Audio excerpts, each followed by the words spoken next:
আওয়ামী লীগকে নির্বাচন করতে দিবে না, এই কথাটি এতদিন সার্জিস, হাসনাত আবদুল্লাহ সহ অন্যান্যরা বলছিল, কিছু উপদেষ্টারাও বলছিল, কিন্তু এবার সরাসরি ডক্টর ইউনূস সাহেব বললেন যে আওয়ামী লীগকে নির্বাচন করতে দিবে না।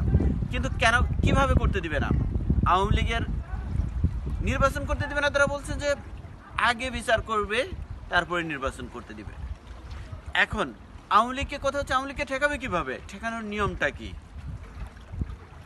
যতক্ষণ পর্যন্ত আওয়ামী লীগের রেজিস্ট্রেশন আছে, তো যতক্ষণ পর্যন্ত লিগ্যাল একটি দল আছে, আইনগতভাবে তাকে আটকাইতে পারবে না। হ্যাঁ, আওয়ামী লীগের যেসব নেতৃবৃন্দ যাদের নামে মামলা আছে তাদের মামলা চলবে। তারা যদি জেল হাজতে থেকে নির্বাচন করতে চায়, যতক্ষণ পর্যন্ত এই কোনো রেজাল্ট না আসে ততক্ষণ পর্যন্ত তারা হাজতে থেকেও নির্বাচন করতে পারবে নিয়ম অনুসারে। প্রথম কথা, ঠিক আছে, যাদের নামে মামলা আছে বা যারা আইনের চোখে যারা অপরাধী, তাদের কথা বাদ, তারা তো ব্যক্তি, দল নয়। আজ পর্যন্ত দলের নামে কোনো মামলা হয়নি। ইভেন আইসিটি আইনে দলকে নিষিদ্ধ করার যে নিয়ম ছিল সে নিয়মটা বাতিল করা হয়েছে। সুতরাং এখন পর্যন্ত আওয়ামী লীগের নামে কোনো মামলা নাই। দলগতভাবে দলের নামে, ব্যক্তির নামে আছে।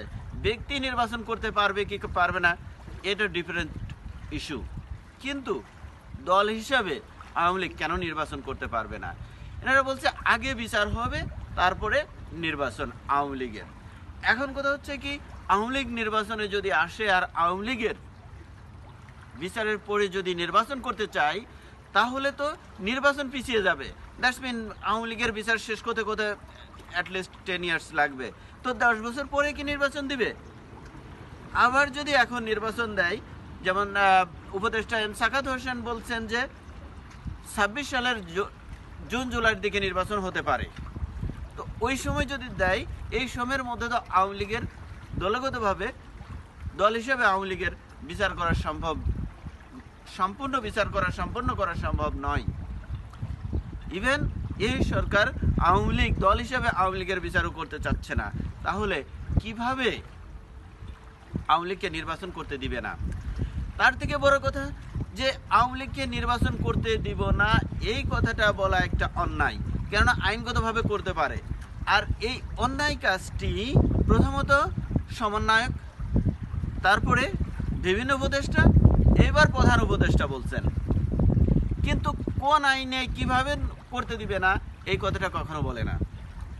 তবে আমি একটা ব্যক্তিগতভাবে বলে দিলাম, যদি এইভাবে অন্যায়ভাবে আওয়ামী লীগকে নির্বাচনে আসতে না দেয় ডক্টর ইউনূস, তাহলে গ্রামীণ ব্যাংকের যতগুলো অফিস আছে সবগুলো অফিস হবে ছাত্রলীগের অফিস একদিন, এবং গ্রামীণ ব্যাংকের হেড অফিস হবে ছাত্রলীগের head office.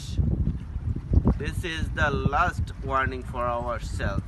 Thank you so much.